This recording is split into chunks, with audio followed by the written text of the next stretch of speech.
નમસ્કાર વાલા વિદ્યાર્થી મિત્રો, હું પરમાર સર આપનું સ્વાગત કરું છું NEET physics last minute revision બેચની અંદર. આજે આપણે વાત કરીશું ટોપિક નંબર 4 વિશે, કાર્ય, ઉર્જા અને પાવર. એમાં પણ આપણે 3 ટોપિક પૂરા થઈ ગયા છે. આજનો લાસ્ટ સબ ટોપિક જે છે એ છે પાવર અને સંઘાત. તો શરૂઆત સમજીએ, પાવર એટલે શું થાય?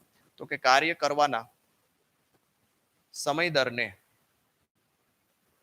શું કહેવાય? તો કાર્ય કરવાના સમય દરને પાવર તરીકે ઓળખવામાં આવે છે. પાવર એટલે કેપિટલ પી થી વ્યાખ્યાયિત કરાય. આનો એકમ શું છે? તો કે એકમ છે વોટ.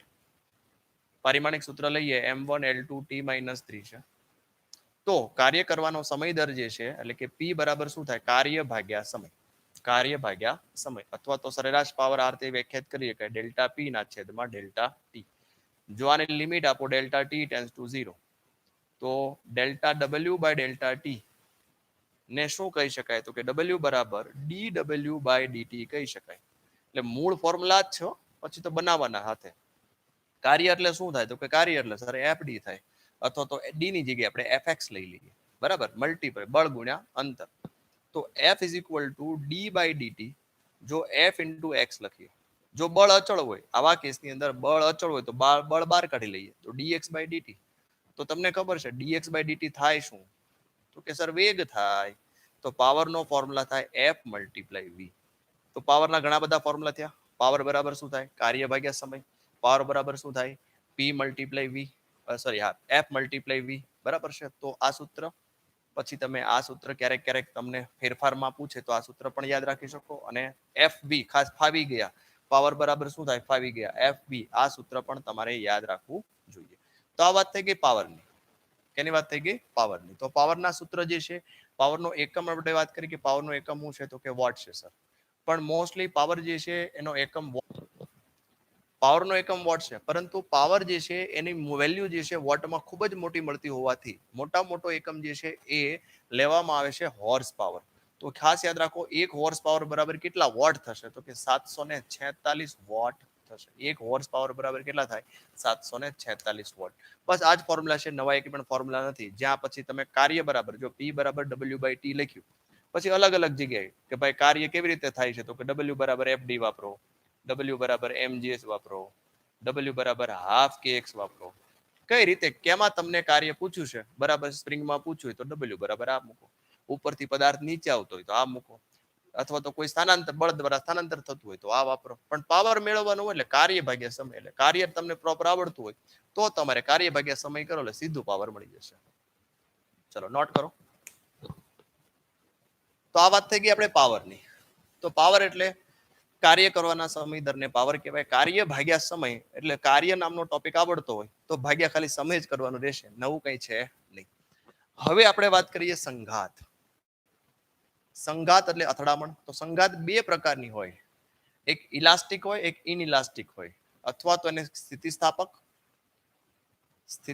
અથડામણ અને અસ્થિતિસ્થાપક અથડામણ કહેવામાં આવે છે. તો સ્થિતિસ્થાપકનો મતલબ શું? તો કે સ્થિતિસ્થાપક એટલે કે અથડાયા પહેલા અને અથડાયા પછી જો ગતિ ઉર્જાનું સંરક્ષણ થતું હોય, એટલે કે અથડાયા પહેલા અને અથડાયા પછી ગતિ ઉર્જા સમાન રહેતી હોય તો આવી અથડામણને શું કહેવાય? સ્થિતિસ્થાપક અથવા તો ઇલાસ્ટિક કોલિઝન કહેવાય. અને અસ્થિતિસ્થાપક એટલે શું? તો કે ગતિ ઉર્જા જે છે એનું સંરક્ષણ થતું નથી. તો આવા કેસને અસ્થિતિસ્થાપક અથડામણ કહેવાય. એટલે કે ઉર્જાનો વ્યય થઈ ગયો. બરાબર, સમજાવું તમને કે માની લ્યો આ બે ગોળા છે. આ ગોળા જે છે એ એક V1 વેગથી જાય છે, આ V2 વેગથી જાય છે. V1 વેગ ઓછો છે ને V2 વેગ વધારે છે. તો આ શરૂઆતનો કેસ છે. તો આની ગતિ ઉર્જા કેટલી થાય? Half mv square, half mv1 square. આની ગતિ ઉર્જા કેટલી થાય? Half mv2 square. બંનેનો સરવાળો કરો તો આ તમને શું મળે? તો કે ki, એટલે કે શરૂઆતની ગતિ ઉર્જા મળી. હવે આ ઓબ્જેક્ટ આની સાથે ભટકાય છે. ભટકાયા પછી શું થાય? તો કે ભટકાયા પછી આનો વેગ વધી જશે એટલે V1 ડેશ, આનો વેગ જે છે ઘટી જશે V2 ડેશ. એટલે ભટકાયા પછી બંનેના વેગમાં ફેરફાર થઈ ગયો, V1 ડેશ અને V2 ડેશ. તો હવે આના અનુરૂપ ગતિ ઉર્જા કેટલી થઈ ગઈ? તો કે half mv square, mv1 dash square. અને આની ગતિ ઉર્જા કેટલી થઈ ગઈ? Half mv2 dash square. તો આ થઈ ગઈ ફાઇનલ ગતિ ઉર્જા. કે લખવો જોઈએ અહીંયા. કેવી ગતિ ઉર્જા થઈ ગઈ? ફાઇનલ. તો આ ઇનિશિયલ છે, આ ફાઇનલ છે. જો કે આઈ અને કે એફ સમાન થાય જો શરૂઆતની એટલે અથડાયા પહેલા અથડામણ પહેલા અને અથડામણ પછી જો ગતિ ઉર્જા સમાન રહેતી હોય એટલે ગતિ ઉર્જાનું સંરક્ષણ થતું હોય તો આને શું કહેવાય? આવી અથડામણને કહેવાય સ્થિતિસ્થાપક અથવા તો ઇલાસ્ટિક કોલિઝન કહેવામાં આવે છે. બરાબર સમજાણું? અથડામણ પછી બરાબર છે. તો હવે આમાં V1 ડેશ નો ફોર્મ્યુલા અને V2 ડેશ નો ફોર્મ્યુલા પણ સાથે સાથે લખાવી દઉં તો આને કહેવાય સ્થિતિસ્થાપક અથડામણ. સ્થિતિસ્થાપક અથડામણ. તો જો આવા પ્રશ્નો પૂછાય તો તમને V1 અને V2 આપેલા હોય એમ ધારો કે આ દળ અલગ અલગ હોઈ શકે, સમાન પણ હોઈ શકે, જરૂરી નથી. અહીંયા મેં સમાન લીધેલા છે. બરાબર છે. તો આવી સ્થિતિસ્થાપક અથડામણ દરમિયાન V1 ડેશ નો ફોર્મ્યુલા શું થાય? V1 ડેશ એટલે મારે V1 ડેશ જોઈએ છે કે ભાઈ V1 ડેશ અથડામણ પછી આનો વેગ કેટલો થશે? તો V1 ડેશ બરાબર થશે, જોજો બરાબર, બહુ ઈઝી છે. ઉપર સબટ્રેક્શન, નીચે એડિશન. ચલો યાદ રહ્યું, ઉપર સબટ્રેક્શન, નીચે એડિશન, મલ્ટીપ્લાય V1 માઇનસ કરીને નીચે એડિશન M1 પ્લસ M2. ઉપર શું થશે? તો કે 2. વાત કરીએ છીએ V1 ની તો અહીંયા લખીશું M2 અને V2. તો આ ફોર્મ્યુલા થઈ ગયો V1 ડેશ એટલે કે અથડામણ. પણ કોના માટે ખાસ યાદ રાખજો? સ્થિતિસ્થાપક અથડામણની વાત કરીએ છીએ કે ભટકાયા પછી V1 ડેશ કેટલો થશે? આવો થશે. આ જ વસ્તુ આપણે V2 ડેશ ની વાત કરીએ તો V2 ડેશ ની અંદર સેમ ટુ સેમ જો અહીંયા આગળ પણ માઇનસ આવશે, બે કૌંસ. તો અહીંયા V1 છે તો અહીંયા V2 આવશે, અહીંયા V2 છે તો અહીંયા V1 આવશે. નીચેમાં બધું સમાન, નીચે સરવાળો જ છે M1 પ્લસ M2. તમે યાદ રાખી શકો એટલે તમને સિમ્પલી સમજાવું છું. નીચે સરવાળો જ છે. હવે મારે V2 ડેશ ની વાત કરવી છે તો M1 માઇનસ M2 ને અહીંયા લઈશું આપણે M2 માઇનસ M1 અને અહીંયા 2M2 છે ત્યાં શું લઈશું આપણે 2M1. તો બે ફોર્મ્યુલા ભટકાયા પછી એમના વેગ કેટલા હશે એ પણ ફોર્મ્યુલા તમારે યાદ રાખવા જોઈએ. આના એક્ઝામ્પલ પૂછાય છે, નોટ કરો. તો આ વાત થઈ ગઈ સ્થિતિસ્થાપક અથડામણની. કોની વાત થઈ? સ્થિતિસ્થાપક અથડામણની, એક પરિમાણમાં. અને હવે વાત કરીએ અસ્થિતિસ્થાપક અથડામણ. તો અસ્થિતિસ્થાપક અથડામણના પણ ઘણા બધા પ્રશ્નો પૂછાતા હોય છે. અસ્થિતિસ્થાપકમાં થાય શું? તો કે ભટકાયા પહેલા ગતિ ઉર્જા કેટલી હતી? તો કે 100 જૂલ. ભટકાયા પછી એની પાસે ગતિ ઉર્જા કેટલી રહી? 90. તો એનો મતલબ કે 10 જૂલ જે છે આ ઉર્જા વેસ્ટ થઈ ગઈ, ડિસિપ્ટેડ થઈ ગઈ અથવા તો ઉર્જાનો વ્યય થયો. તો તમને સીધો MCQ પૂછાય કે ભાઈ ઉર્જામાં થતો વ્યય મેળવો. કે માની લો કોઈ એક પદાર્થ બીજા પદાર્થ સાથે અથડાય છે અને આ અથડામણ કેવી છે? અસ્થિતિસ્થાપક પ્રકારની અથડામણ છે, નોન ઇલાસ્ટિક કોલિઝન છે, ઇનઇલાસ્ટિક કોલિઝન છે. તો વ્યય થતી ઉર્જા મેળવો. તો વ્યય થતી ઉર્જાનો ફોર્મ્યુલા સીધો યાદ રાખો. ડિસિપ્ટેડ એનર્જી, વ્યય થતી ઉર્જા. કેવી રીતે?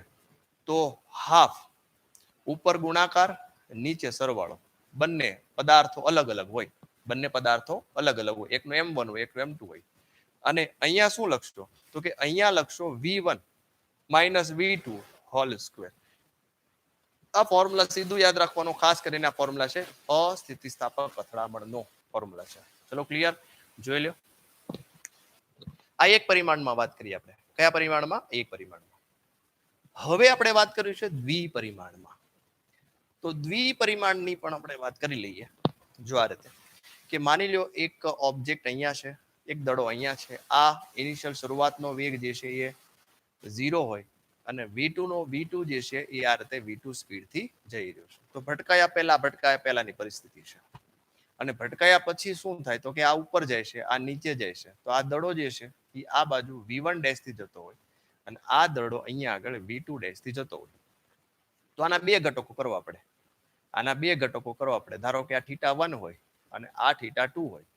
તો આ θ1 થાય? હા સર. તો V1 cos θ1, V1 dash cos θ1 થશે. અને આ શું થશે? V1 ડેશ cos θ1, સોરી, θ સાથે cos અને θ વગરનો શું થાય બાળકો? sin θ થશે.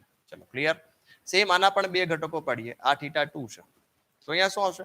V2 ડેશ cos θ2 અને અહીંયા શું આવશે બાળકો? V2 dash sin θ2. તો હવે આમાં સિગ્મા એક્સ અને સિગ્મા વાય એટલે કે હોરિઝોન્ટલ માટે વિચારવું પડશે ને વર્ટિકલ માટે વિચારીએ. તો હોરિઝોન્ટલ માટે વિચારીએ, બરાબર, સમક્ષિતિજ ઘટકો માટે. તો સમક્ષિતિજ ઘટકો માટે જો આમાં આપણે વિચાર કરીએ બરાબર છે. સમક્ષ જો અહીંયા આગળ કોઈ પણ અથડામણ હોય, સ્થિતિસ્થાપક હોય કે અસ્થિતિસ્થાપક હોય, વેગમાનનું તો સંરક્ષણ થતું જ હોય. કોનું? વેગમાનનું સંરક્ષણ 100% થાય. બરાબર છે. તો હવે સમક્ષિતિજ ઘટકો માટે આપણે વેગમાનનું સંરક્ષણ વિચારીએ તો આ દળ જે છે એ M1 હોય, સોરી આ M1 હોય, આ M2 હોય, આને M1 લઈ લઈએ, આને M2 લઈ લઈએ. તો હોરિઝોન્ટલ ઘટક આનો ઘટક શું? તો કે સર એક જ છે, M2V2 ખાલી M2V2 વેગમાન બરાબર છે. ઇઝ ઇક્વલ ટુ તો આ શરૂઆતનું વેગમાન નહોતું, અહીંયા આપણે લઈ શકાય કે M1V1 M1V1 પણ વેગ 1 0 છે એટલે લખવાની જરૂર નથી. તો શરૂઆતનું વેગમાન શું થઈ ગયું? તો કે M2V2 એક જ વેગમાન છે. અંતિમ વેગમાન તો કે આ ઘટકો જે છે એની વાત કરીએ છીએ. બરાબર છે. તો શું થાય? M1 V1 dash cos θ1 plus બંને સમાન દિશામાં છે M2 V2 ડેશ cos θ2. તો આ સમીકરણ 1 થઈ ગયું. બરાબર છે સમક્ષિતિજ ઘટકો માટે.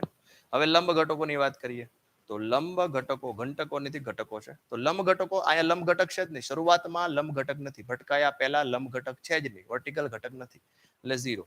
હવે તો કે લંબ ઘટકમાં એક આ છે અને એક આ છે પણ બે વ્યસ્તમાં છે. તો આનું હું લખું?